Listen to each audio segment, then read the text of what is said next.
जी नमस्कार दोस्तों, सभी का स्वागत है मेरे YouTube channel CG tech master पर।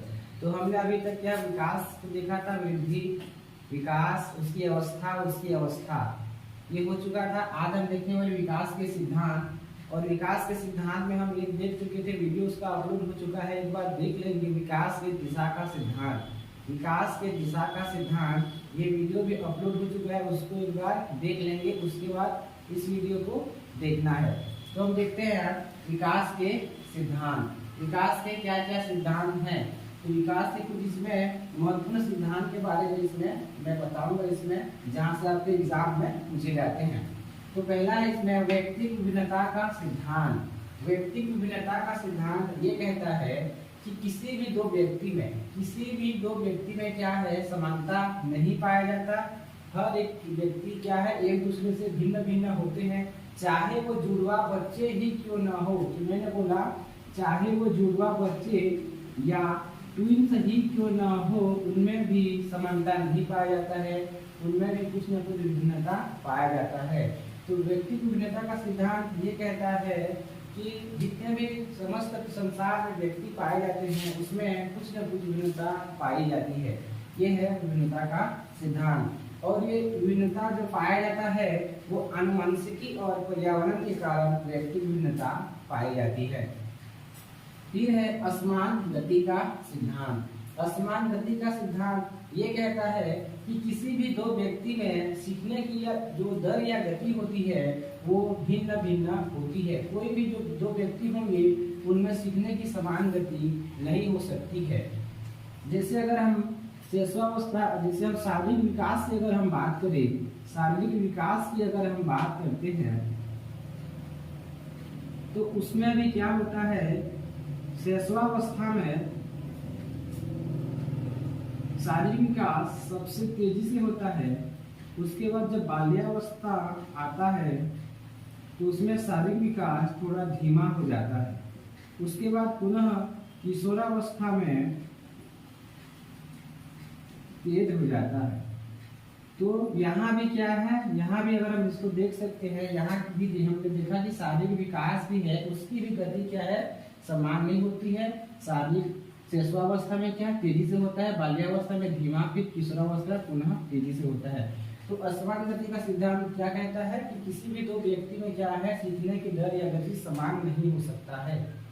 फिर यहाँ क्या है, निरंतर या सतत विकास का सिद्धांत।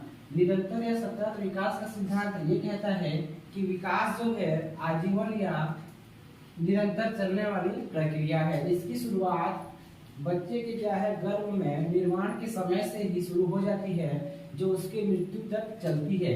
इसलिए विकास को कहा जाता है वुम्ब टू टुम्ब तक। ये वुम्ब जो होता है गर्भ से कब्र तक।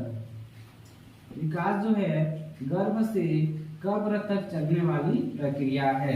निरंतर या सतत विकास का सिद्धांत यही कहता है। फिर है अंतः संबंध का सिद्धांत। अंतः संबंध का सिद्धांत क्या कहता है कि विकास के सारे जो पक्ष होते हैं वो एक दूसरे से जुड़े। अंतः संबंध का सिद्धांत, अंतः संबंध का सिद्धांत क्या कहता है कि विकास के जितने भी पक्ष हैं, मैंने कहा विकास के जितने भी पक्ष हैं वो सभी एक दूसरे से संबंधित होते हैं या रिलेटेड होते हैं या जुड़े हुए होते हैं। जैसे विकास के प्रमुख पक्ष जैसे शारीरिक विकास, जैसे मानसिक विकास, सामाजिक विकास,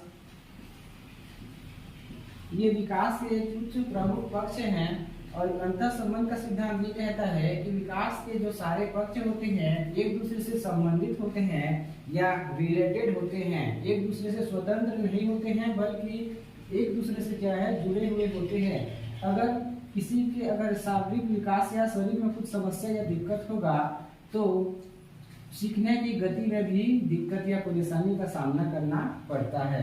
तो ये कहता है अंतः संबंध का सिद्धांत, अगर आपका एक पक्ष भी प्रभावित होता है तो उसके कारण उसके दूसरे पक्ष भी प्रभावित होते हैं, यह आपका अंतः संबंध का सिद्धांत कहता है। फिर है विकास का वर्तुलाकार सिद्धांत। ये सिद्धांत क्या कहता है कि विकास जो होता है वो रेखीय क्रम में नहीं होता है, बल्कि वर्तुलाकार में होता है। इसको हम एक ग्राफ में समझ सकते हैं।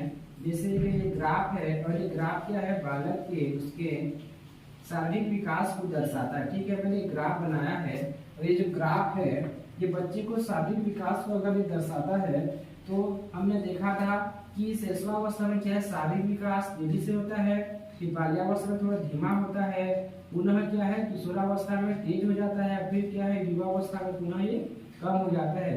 तो इस प्रकार हम देखेंगे तो विकास जो है एक वर्तुलाकार रूप में होता है, न कि रेखीय क्रम में होता है। विकास रेखीय क्रम में नहीं होता है ये वर्तुलाकार क्रम में। और विकास का जो सिद्धांत वर्तुलाकार का यही कहता है। और जो मैंने लिखा है ये जो 5 सिद्धांत ये आपके एग्जाम में देखने को मिल जाएंगे, क्योंकि इसी जो सिद्धांत यहीं से पूछा जाता है।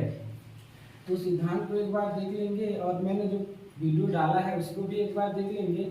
और जिन्होंने भी मेरे चैनल को सब्सक्राइब नहीं किया है अभी तक वो कृपया करके सब्सक्राइब कर लेंगे। जी धन्यवाद।